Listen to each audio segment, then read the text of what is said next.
আসসালামু আলাইকুম প্রিয় শিক্ষার্থী, দ্বিতীয় শ্রেণীর গণিতে সবাইকে স্বাগতম। আশা করি সবাই ভালো আছো। আজকে আমরা ক্রমবাচক সংখ্যা নিয়ে আলোচনা করব। তো প্রিয় ছোট্ট শিক্ষার্থী, ছোট্ট সোনামণিরা, একটু দেখো তোমরা ক্রমবাচক সংখ্যা আসলে কি। তুমি যখন প্লে থেকে ওয়ানে উঠছো, ওয়ান থেকে টুতে উঠতেছো, এই যে ক্রম অনুসারে যাচ্ছ, মানে 1 2 3 এইগুলো তোমরা জানো, 1টা 2টা 3টা যেভাবে আমরা গণনা করো। তো বস্তুর দলগত ধারণা বোঝাতে 1 2 3 ইত্যাদি সংখ্যা ব্যবহার করা হয়, কিন্তু কোনো বস্তুর অবস্থান বোঝাতে ক্রমবাচক সংখ্যা ব্যবহার করা হয়। যেমন এটা সংখ্যা হচ্ছে 1 2 3 4 5, আর ক্রমবাচক সংখ্যা হচ্ছে প্রথম, দ্বিতীয়, তৃতীয়, চতুর্থ, পঞ্চম, এভাবে বোঝানো হয়। প্রথম, দ্বিতীয়, তৃতীয়, চতুর্থ, পঞ্চম এগুলা। তাহলে আমরা যদি এই দিক থেকে হিসাব করে, বাম দিক থেকে, হাতের বাম দিক থেকে, এখানে হাতি হচ্ছে প্রথম, ঘোড়া দ্বিতীয়, বাঘ তৃতীয়, খরগোশ চতুর্থ, আমার মুরগি হচ্ছে পঞ্চম। আর যদি ডান দিক থেকে প্রথম যদি আমরা হিসেব করে থাকি, প্রথম হবে এখানে কে? মুরগি, দ্বিতীয় হবে খরগোশ, তৃতীয় বাঘ, চতুর্থ ঘোড়া, পঞ্চম হচ্ছে কি? হাতি। বলবো পঞ্চম কি? পঞ্চম হাতি, চতুর্থ ঘোড়া। তাহলে এই প্রথম, এই বাম দিক থেকে প্রথম হচ্ছে হাতি, আবার ঠিক না? দ্বিতীয় হচ্ছে ঘোড়া, তৃতীয় বাঘ, চতুর্থ খরগোশ, পঞ্চম মোরগ। মোরগ এটা এটা বাম দিক থেকে, এই দিক থেকে। আর যদি আমরা এই মানে দেখো তো, এই দিক থেকে বলা হচ্ছে আর কি। আর যদি এই দিক থেকে যদি বলি, প্রথম হবে মুরগি, দ্বিতীয় খরগোশ, তৃতীয় বাঘ, চতুর্থ হচ্ছে ঘোড়া, পঞ্চম হাতি। এইগুলো একটু খেয়াল করবা। তাহলে ক্রমবাচক সংখ্যা ব্যবহার করে প্রাণীগুলোর অবস্থান আমরা বলি। বাম দিক থেকে দ্বিতীয়কে একটু যদি বলতে পারো, কে বাম দিক থেকে? এখান থেকে, এই দিক থেকে দ্বিতীয়কে। দ্বিতীয়কে ভালো করে দেখো, দ্বিতীয়কে ঘোড়া। তাহলে আমরা কি লিখব? দ্বিতীয় হচ্ছে কি? ঘোড়া। তাহলে এখানে আমাদের লিখতে হবে কি? ঘোড়া লিখতে হবে না? বাম দিক থেকে দ্বিতীয় কে বলছি? ঘোড়া। তা আমাদের এখানে ঘোড়াই লিখতে হবে। বাম দিক থেকে দ্বিতীয় হলো কি? ঘোড়া। তাহলে আমরা ঘোড়াই লিখব।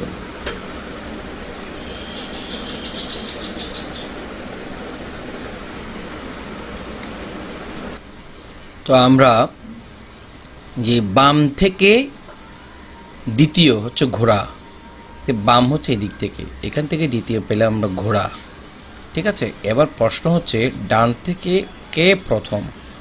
তো ডান হচ্ছে এটা, এদের ডান থেকে প্রথম হচ্ছে আমাদের মুরগি, না সরি মোরগ, এটা হচ্ছে মোরগ, তো আমরা মোরগ লিখেছি। আবার ডান থেকে পঞ্চমকে, এর ডান থেকে আমরা পঞ্চম পাচ্ছি হাতি, পঞ্চম হচ্ছে কি? হাতি, তো আমরা হাতি লিখেছি। তারপর যদি আমি তোমাদেরকে একটু দেখে দিচ্ছি,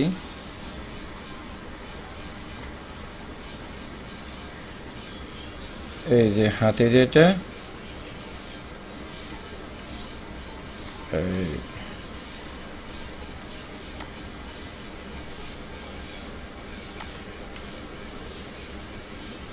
তারপর বাম থেকে চতুর্থ কে? বাম থেকে চতুর্থ কে? এইখান থেকে দেখি, বাম থেকে চতুর্থ হচ্ছে আমাদের খরগোশ, তো আমরা কি লিখব? খরগোশ লিখব।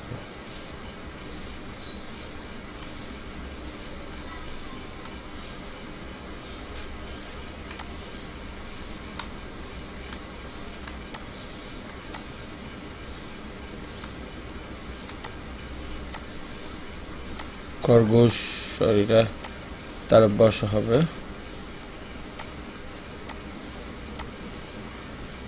খরগোশ।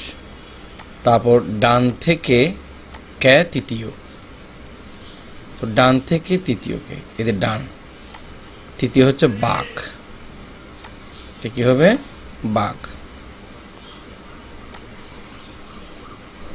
বয়কার ভা গ বাঘ। তো আমি আবার রিপিট করি, বাম থেকে দ্বিতীয় হচ্ছে ঘোড়া, ডান থেকে প্রথম হচ্ছে মোরগ, আবার ডান থেকে পঞ্চম হচ্ছে হাতি, বাম থেকে চতুর্থ হচ্ছে খরগোশ, ডান থেকে তৃতীয় হচ্ছে বাঘ। তাহলে এখন বলল কি তুলি, তুমি শ্রেণীকক্ষে বেঞ্চের কোথায় বসো? সে বলল আমি সামনে থেকে তৃতীয়, তো বেঞ্চের বাম থেকে দ্বিতীয় স্থানে বসি। ঠিক আছে, এবার বলো তো শ্রেণীকক্ষে তুমি এবার তুমি বলো শ্রেণীকক্ষের বেঞ্চের কোথায় বসো। এটাই তোমাদেরকে প্রশ্ন করা হলো। তোমরা যার যার অবস্থান তোমরা যেখানে বসো সেটা তোমরা চাইলে লিখতে পারো। তাহলে সংখ্যার ক্রম অনুসারে ধারণাগুলো তোমরা আস্তে আস্তে পাচ্ছ। আমার এই দিক হচ্ছে বাম, আর এটা হচ্ছে এই দিক হচ্ছে ডান। এখানে আমরা যদি বলি এখানে বাম ও ডান থেকে প্রতিটি ফলের অবস্থান আমরা বলি, তাহলে আমরা যদি বাম থেকে ধরি এটার অবস্থান হচ্ছে প্রথম। ওই যে প্রথমকে আবার এভাবেও কিন্তু আমরা লিখতে পারি, এটা হচ্ছে দ্বিতীয়, এভাবেও কিন্তু দ্বিতীয় লেখা যায়, আর এটা তৃতীয়, চতুর্থ,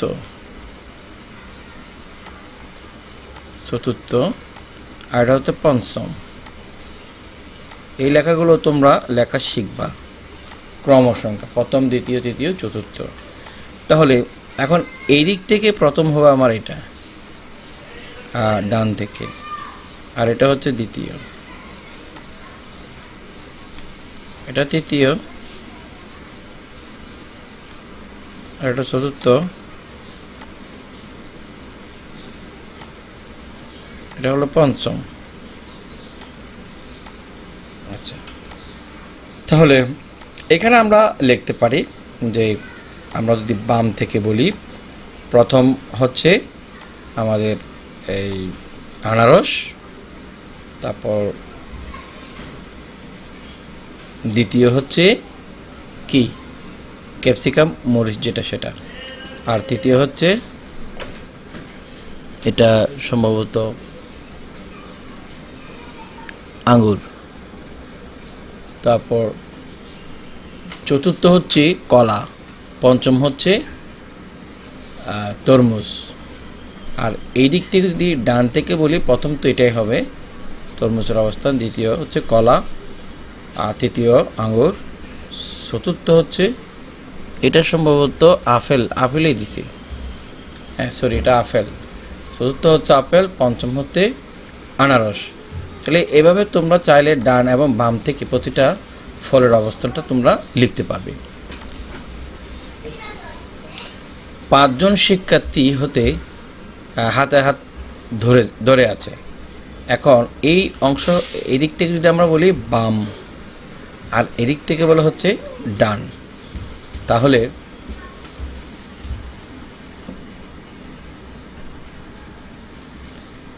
পাঁচজন শিক্ষার্থী হাতে হাত ধরে আছে। এই অংশ এই দিক থেকে হচ্ছে বাম দিকে, এদিকে হচ্ছে ডান দিকে। দেখি বলো তো এখানে এই বাম থেকে বাম থেকে 4 জনকে গোল দাগের মধ্যে রাখি, তো কিভাবে করবে? বাম থেকে 4 জনকে গোল দাগের মধ্যে রাখবা, তো বাম মানে এদিকে, তাহলে বাম থেকে প্রথমে কি আছে? একটা মেয়ে না, কি আছে? কোন কালারের? নীল কালারের ড্রেস। আচ্ছা, বাম থেকে 4 জনকে আমরা গোল করব, 1 2 3 4 এভাবে আমরা গোল করে দিলাম। বাম থেকে চতুর্থ জনকে গোল দাগের মধ্যে রাখি, বাম থেকে কাকে? চতুর্থ জনকে, 1 2 3 4, শুধু এই জনকে কি করব আমরা গোল দাগের মধ্যে রাখবো।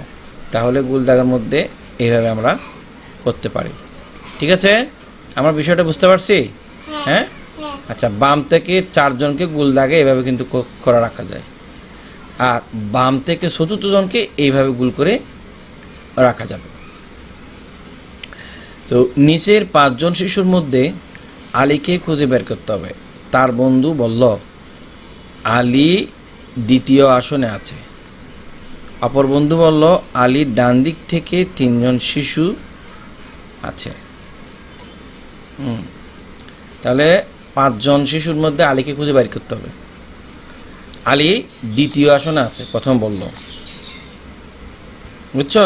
অপর বন্ধু বলল আলীর ডান থেকে, আমার এই পাশটা হচ্ছে ডান, এই পাশটা কি সবসময় ডান, তাই এটা হচ্ছে বাম, এটা হচ্ছে বাম, আর এটা হচ্ছে ডান। এখন অপর বন্ধু বলে আলীর ডান থেকে 3 জনের মধ্যে আছে। এটাই তো সমস্যা, মানে কি, অপর বন্ধু বলল আলীর ডান দিকে 3 জন শিশু আছে।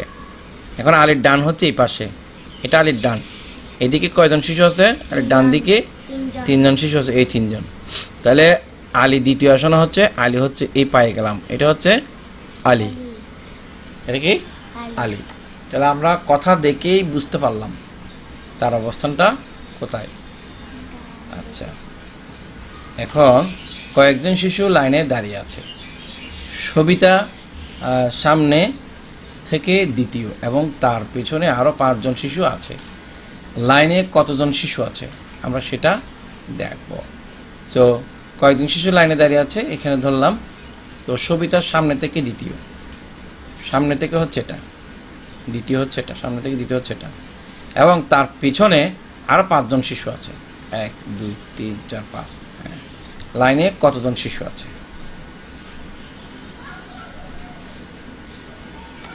7 জন। এখান থেকে তাহলে টোটাল শিশু হচ্ছে কতজন? 7 জন।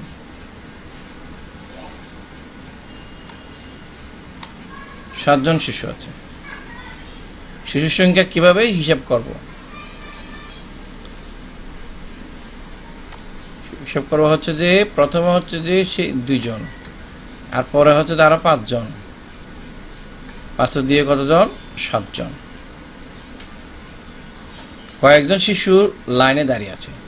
রাজু সামনে থেকে তৃতীয় এবং পিছন থেকে পঞ্চম। তাহলে বোঝা যাচ্ছে সামনে থেকে তৃতীয় এবং পিছন থেকে পঞ্চম লাইনে কতজন শিশু আছে। এদের সামনে থেকে তৃতীয় হচ্ছে, তাই না?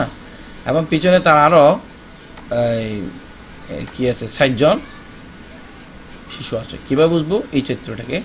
বলতেছি সেই বা পিছন দিক থেকে পঞ্চম, তাহলে তার পাশে 60 জন থাকবে, পঞ্চমতম সে, সামনে থেকে তৃতীয়, তাহলে এদিকে 3 জন, এদিকে 4 জন। তাহলে প্রথমে হচ্ছে যে 3, তারপর হচ্ছে 4, 4 এ 3 এ 7, টোটাল হচ্ছে 7 জন। তামিম তার পরিবারের বয়সে ছোট থেকে তৃতীয় এবং বড় থেকে চতুর্থ সদস্য। তার পরিবারের সদস্য সংখ্যা কত? এইগুলো আমাদেরকে বের করতে হবে। তাহলে বের করতে গেলে আমরা এইভাবে বিষয়টা করতে পারি।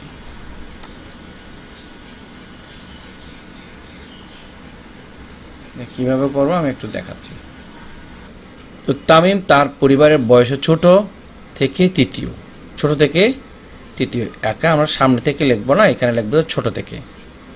আমরা সেই ছোট থেকে হচ্ছে তৃতীয়, এইটা তামিম, এটা হচ্ছে কে? তামিম।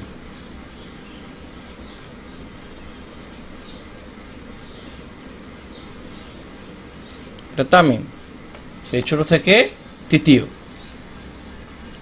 এবং বড় থেকে চতুর্থ। বড় থেকে হলো চতুর্থ।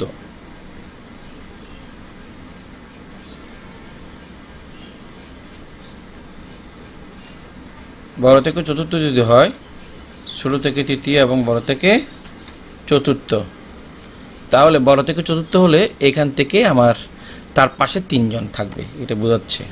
তার পরিবারের সদস্য কত একটু খেয়াল রাখো, এটা হচ্ছে বড় থেকে, আর এটি ছোট থেকে সেই 3 নম্বরে আছে। এবং বড় থেকে এটা একটু খেয়াল করে দেখো, বড় থেকে হচ্ছে এটা বড়, এই দিক বড় থেকে হলে এখান থেকে সেই চতুর্থ, এই যে চতুর্থ গণে দেখো একক, মানে 1 2 3 4, আর এই দিক থেকে হলে 3 নম্বরে, এই দিক থেকে হলে 4 নম্বরে। তাহলে আমরা টোটাল সদস্য সংখ্যা কত সেটা আমরা যদি হিসেব করি, এই যে এখানে আমি ঘর নিলাম এখানে, তারপর হচ্ছে যে যোগ দিতে হবে আমাদের কত কত বসাবো আমি দেখাচ্ছি। তাহলে প্রথমত আমরা যদি বলি এখানে হচ্ছে 3, এরপর যোগ করতে হবে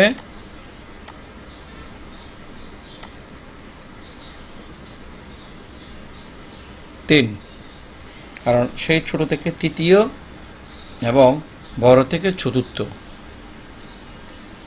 তাহলে এটাও 3।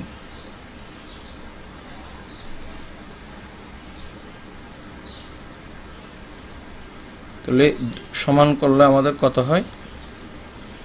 6 হয়। ছোট থেকে তৃতীয় এবং বড় থেকে সে চতুর্থতে পড়ে।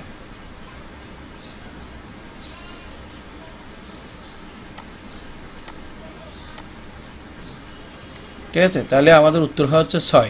তাদের পরিবারের সদস্য সংখ্যা কত? পরিবারের সদস্য সংখ্যা কতজন? 6 জন। তাহলে পেলাম হচ্ছে পরিবারের সদস্য সংখ্যা হচ্ছে 6 জন। এভাবে চাইলে তোমরা বাকি অঙ্কগুলো বুঝবে এবং করতে পারবে।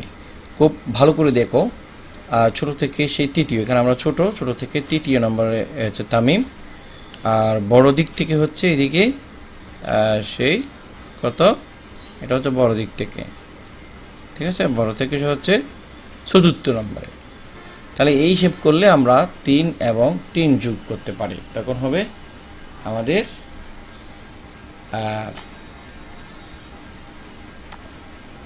হয় 3 যোগ 3 হবে, আর না অথবা এখানে 2, মানে তার আশেপাশে এই যে সংখ্যাগুলো আছে, তাহলে আমরা এভাবেও লিখতে পারি, এখানে তার পাশে যদি 2 জন থাকে 2, আর এদিকে চতুর্থ নম্বরে তাহলে 4 হয়, এই দুটো মিলেও কিন্তু তোমার উত্তর হবে 6। এক হিসেব 2 যোগ 4 হতে পারে বা 3 যোগ 3 হতে পারে। তো এইভাবে চাইলে তুমি সমস্ত অঙ্কগুলো কিন্তু করতে পারবে। এবার আসো হচ্ছে এই ক্রমবাচক সংখ্যার মধ্যে ষষ্ঠ থেকে দশমগুলো কিভাবে লেখে, খুব ইম্পর্টেন্ট, এগুলো তোমরা লেখা শিখবা। যেমন সংখ্যার ক্রমবাচক যেটা 6 7 8 9 10 এভাবে থাকবে, এগুলোকে সংখ্যাগুলা এভাবে লিখবে। আর তার ক্রমবাচক সংখ্যা হচ্ছে কোনটা? ষষ্ঠ, সপ্তম, অষ্টম, নবম, দশম। এগুলোর সংক্ষিপ্ত রূপ হচ্ছে 6 দিয়ে ষষ্ঠ, মদিনা 6ঠ, 7 দিয়ে ম, 8 দিয়ে ম, 9 দিয়ে ম, 10 দিয়ে ম। তোমরা সংক্ষিপ্ত রূপও কিন্তু চাইলে এটাকে লিখতে পারবে। ঠিক আছে, একটু ভালো করে দেখে নাও। তারপর এবার আসো, লাইনে 10 জন শিশু দাঁড়িয়ে আছে, সামনে আছে নাসিমা এবং পিছনে আছে শান্তি। ক্রমবাচক সংখ্যা ব্যবহার করে এই শিশুদের অবস্থানটা বলি। ঠিক আছে, পিছনে, এটা পিছনের অংশ, আর এইদিকে হচ্ছে আমাদের সামনের অংশ।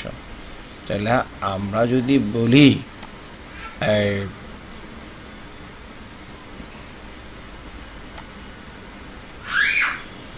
এই শিশুদের অবস্থান আমরা বলি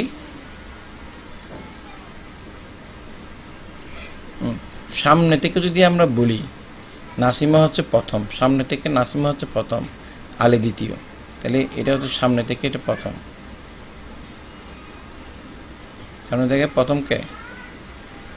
নাসিমা, দ্বিতীয় হচ্ছে আলী, তারপর তৃতীয় হচ্ছে সবিতা,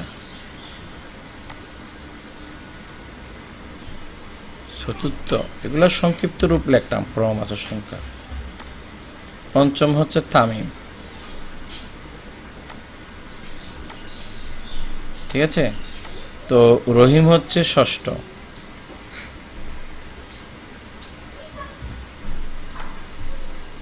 তারপর সপ্তম হচ্ছে করিম। তারপর আলিয়া হচ্ছে অষ্টম।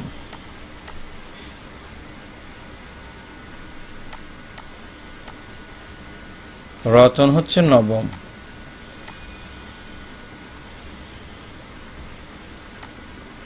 দশম হচ্ছে শান্তি। এটা হচ্ছে আমরা যদি সামনে থেকে হিসাব করি, আর পেছন দিক থেকে আমরা যদি বলে থাকি এই শান্তি হচ্ছে প্রথম, এখানে বলা আছে তো। তাহলে এইভাবে আমরা চালিয়ে লিখতে পারি। পেছন থেকে যদি আমরা হিসাব করি, পেছন থেকে শান্তি হচ্ছে প্রথম, আমরা একটু এইদিকেই লিখি, শান্তি হচ্ছে পেছন দিক থেকে। যদি পেছন দিকের হিসাব করি, শান্তি হচ্ছে প্রথম,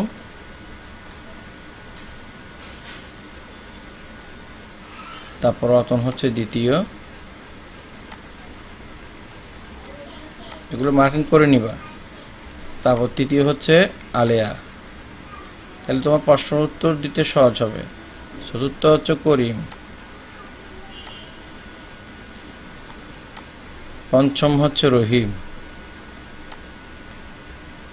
আমি এগুলোর সংক্ষিপ্ত নাম লিখছি, তোমরাও লিখতে পারবা। তামিম, তামিম হচ্ছে ষষ্ঠ।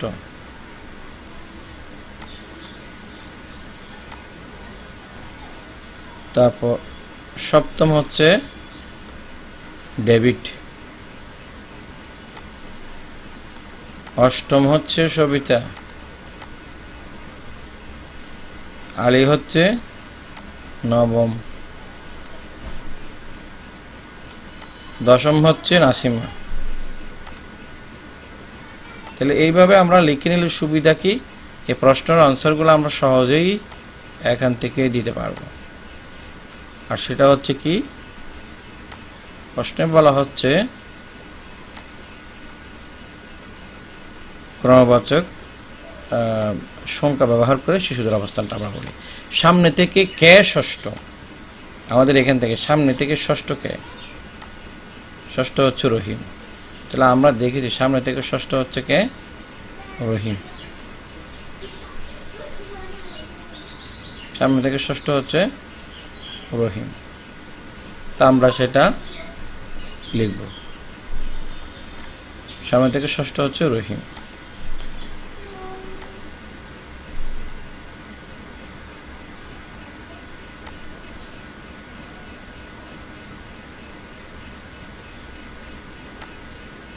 রহিম।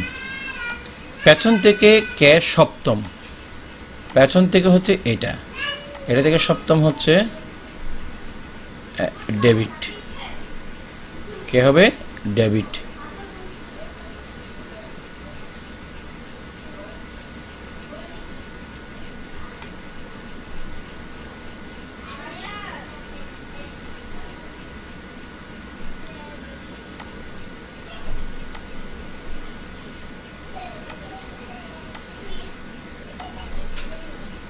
ডেভিড।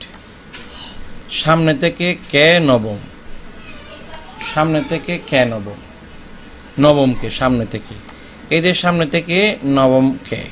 এদিক থেকে যদি আমরা হিসাব করে দেখি, নবম হচ্ছে রতন। সামনে থেকে নবম হচ্ছে রতন, ঠিক আছে। এবার বলছে আলিয়ার অবস্থান কততম? সামনে থেকে এবং পেছন থেকে। আমরা সামনে থেকে যদি আলিয়ার অবস্থান হিসেব করে থাকি, সো আলিয়া হচ্ছে সামনে থেকে অষ্টম। সামনে থেকে হচ্ছে আলিয়ার অবস্থান অষ্টম, এবং পেছন থেকে আলিয়ার অবস্থান কততম? পেছন থেকে আলিয়ার অবস্থান তৃতীয়।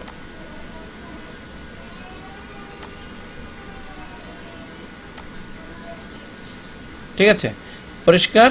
তো এইভাবে চাইলে তোমরা এই ক্রমবাচক সংখ্যা ব্যবহার করে এই সমস্যাগুলো সমাধান করতে পারো। ঠিক আছে, তো এখানে আমরা প্রত্যেক শিশুর অবস্থান দুইভাবে প্রকাশ করতে পারি। তাহলে ডেভিডের অবস্থান কত? ডেভিডের অবস্থান আমরা যদি লিখি, এখানে যে প্রশ্ন, ডেভিডের অবস্থান এই যে সামনে থেকে হচ্ছে লিখতে হবে, সামনে থেকে হচ্ছে চতুর্থ, পেছন থেকে হচ্ছে সপ্তম। এটা সামনে থেকে আর এটা পেছন থেকে, তো সেভাবে লিখতে হবে আমাদেরকে। তাহলে সামনে থেকে কত? সামনে থেকে হচ্ছে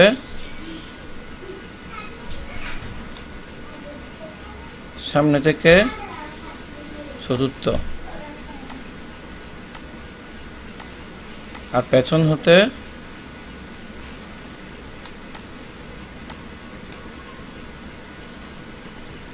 হচ্ছে সপ্তম। তাহলে এইভাবে আমরা এদের প্রত্যেকেরই অবস্থান আমরা নির্ণয় করতে পারি। আচ্ছা, এখানে আরও কিছু প্রশ্ন আছে, আমরা একটু দেখি। ডান দিক থেকে 7 জনকে গোল দাগের মধ্যে রাখো।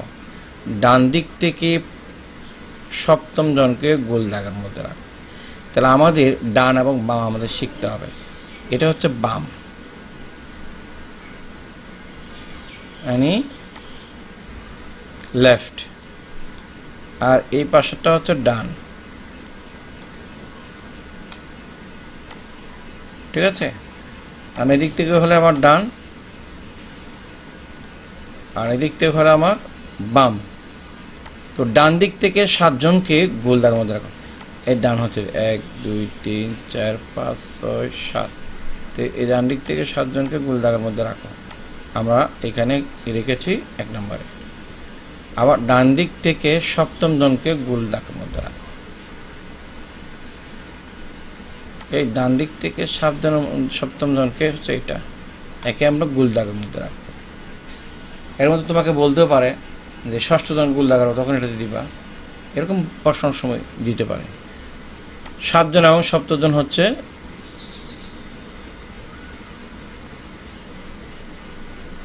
এখানে একটা বিষয় আছে, মনে রাখবে 7 জন এবং সপ্তম জন হচ্ছে ভিন্ন। ডান দিক থেকে 7 জন আমরা এখানে লিখে দিয়েছি, হ্যাঁ এটা তো ভিন্ন। সপ্তম জন হচ্ছে মানে একজন, 7 নম্বর জন হচ্ছে এটা।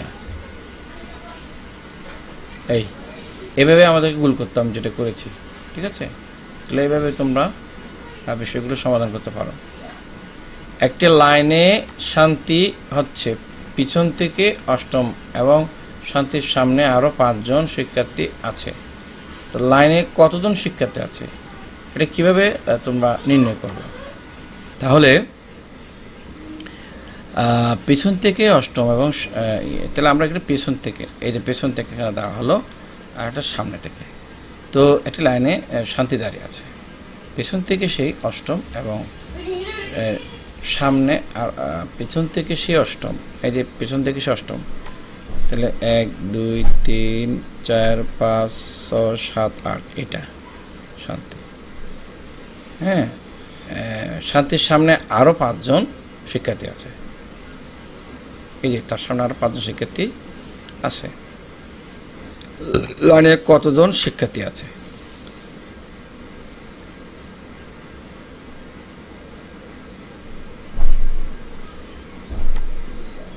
13 জন। সামনে থেকে আরও 5 জন আছে, পেছন থেকে অষ্টম।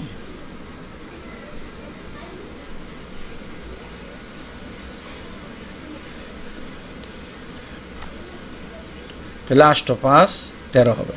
তাহলে এখানে হবে 5 জন, আর এখানে হলো 8 জন। 8 5 13 জন, উত্তর হবে 13। ঠিক আছে, এই বিষয়গুলো খেয়াল করে দেখবা গণে।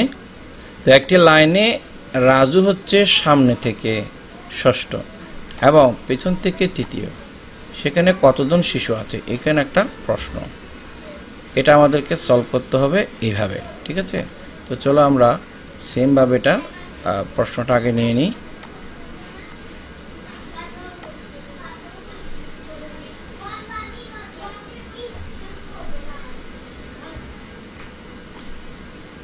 আমরা এটা তাহলে আমরা কি একটি লাইনে রাজু হচ্ছে সামনে থেকে ষষ্ঠ, সামনে থেকে ষষ্ঠ, যেমন এখানে সামনে থেকে ষষ্ঠ, এই যে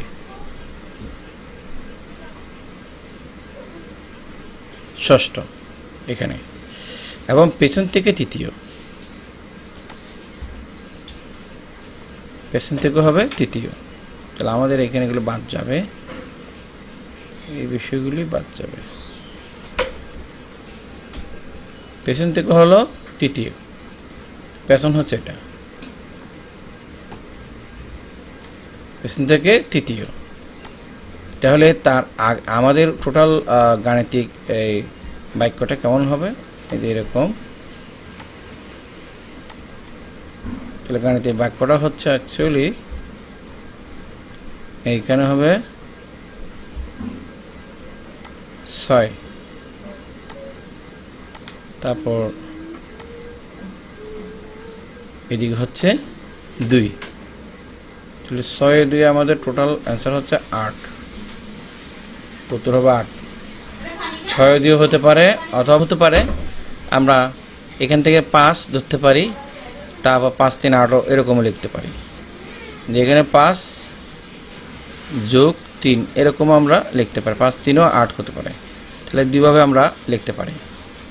তাহলে আমরা এদিকে হিসাব করে থাকি 6 6 6 5 5 3 8 এমন আমরা লিখতে পারি, অথবা 6 6 2 8 এরকমও লিখতে পারি। এই দুইটা টার্মে আমরা এটার সমাধান লিখতে পারি। তাহলে প্রিয় শিক্ষার্থী, তোমরা বুঝতে পেরেছো কিভাবে ক্রমবাচক সংখ্যা ব্যবহার করে গাণিতিক সমস্যাগুলো সমাধান আমরা করেছি। এর ধারাবাহিকতা তোমরা বজায় রেখে করবা। ভিডিওটি না টেনে যদি তোমরা সুন্দরভাবে যদি দেখো, আই থিঙ্ক আমি মনে করি তোমরা এই চ্যাপ্টারটা খুব সুন্দরভাবে বুঝবে। এই ধরনের যতই প্রশ্ন থাকুক তোমরা কিন্তু কী করতে পারবে, আনসার করতে পারবে, মানে উত্তর লিখতে পারবে। তো প্রিয় শিক্ষার্থী বন্ধুরা, ঘরে বসে তোমরা সময় নষ্ট না করে খাতা কলম নিয়ে চট করে বসতে হবে, এবং আমার ভিডিওটা যদি দেখো মনোযোগ সহকারে, আমি মনে করি তোমরা বুঝবে। আর যদি বুঝতে অসুবিধা হয় আমাকে কমেন্টস করে জানাবে কোথায় কী সমস্যা। আপনারা যারা গার্জিয়ানরা আছেন তারাও চর্চা যাদের নাই, আপনারা আপনার শিশুকে আপনিই পড়াইতে পারবেন, শুধু আমার ভিডিওটা একটা অন করবেন, পাশাপাশি আপনারা চাইলে বুঝিয়ে দিতে পারবেন। এতে করে অনেক টাকা বেঁচে যাবে। একজন শিক্ষক ঘরে এনে তার জন্য অনেক টাকা খরচ হবে, কিন্তু ফলাফল হবে একই। কিন্তু সেজন্য আমি বলবো, ভবিষ্যৎ যাচ্ছে মানুষের অনলাইনের দিকে, অনলাইন থেকে অনেক কিছু শেখা যায়। সেই অনলাইন শিক্ষা থেকে নির্ভরশীলতা বাড়াইতে হবে। যেমন সরাসরি গিয়ে শিখতে অনেক ধরনের প্রবলেম হচ্ছে এবং হবে, বৈশ্বিক দুর্যোগ, তারপর হচ্ছে অনেক শারীরিক সমস্যা থাকতে পারে নানা রকম। তো এই পড়ালেখা থেমে থাকবে না, তো ঘরে বসে কিন্তু আমার এই চ্যানেল থেকে এই প্লেলিস্টে বসে আপনার শিশুকে শিক্ষাদান করাতে পারেন। সো এই ছিল আমাদের। পরবর্তীতে আমরা অন্য দ্বিতীয়দের যোগ এবং বিয়োগ নিয়ে আমরা আলোচনা করব। আজকে আমরা এখানে রাখলাম। হ্যাঁ, টোটাল আমরা এতক্ষণ পর্যন্ত যেই বিষয়গুলো নিয়ে আলোচনা করেছি, হ্যাঁ, এগুলো হচ্ছে ক্রমবাচক সংখ্যার নিয়ে, এবং তার উপর বেশ কিছু সমস্যার সমাধান আমরা করেছি। এরকম যত সমস্যা থাকুক না কেন, আশা করি তোমরা চাইলেই কিন্তু এই সমস্যাগুলোর সমাধান খুব সহজেই করতে পারবা। আমরা শুরু করছিলাম, হ্যাঁ, এখান থেকে, কেমন, এখান থেকে শুরু করেছি ক্রমবাচক সংখ্যা। তো আজকে আমাদের ক্লাসের মূল বিষয় হচ্ছে কি ছিল, ক্রমবাচক সংখ্যা। ক্রমবাচক সংখ্যা লেখা শিখতে হবে তোমাদেরকে প্রথমে, যেমন প্রথম, দ্বিতীয়, তৃতীয়, চতুর্থ, পঞ্চম, এভাবে তার সংক্ষিপ্ত রূপও কিন্তু প্রথম, দ্বিতীয়, চতুর্থ, সেটা আমি তোমাদেরকে দেখিয়েছি। একটু যদি দেখাই, সংক্ষিপ্ত রূপগুলোর কথা বললাম। আবার এটা হচ্ছে এইটা ক্রমবাচক সংখ্যার সংক্ষিপ্ত, এমনি গাণিতিক সংখ্যা হচ্ছে এটা, তার সংক্ষিপ্ত রূপ হচ্ছে এটা, ক্রমবাচক সংখ্যা হচ্ছে এরকম, আর সংক্ষিপ্ত রূপ হচ্ছে এটা। তাহলে এভাবেও তোমরা লিখতে পারো। ধন্যবাদ, সবাই ভালো থাকবে। ভিডিওটি যদি ভালো লাগে থাকে তোমার বন্ধুদেরকে শেয়ার করে পাশে থাকবে। আল্লাহ হাফেজ, সালামু আলাইকুম।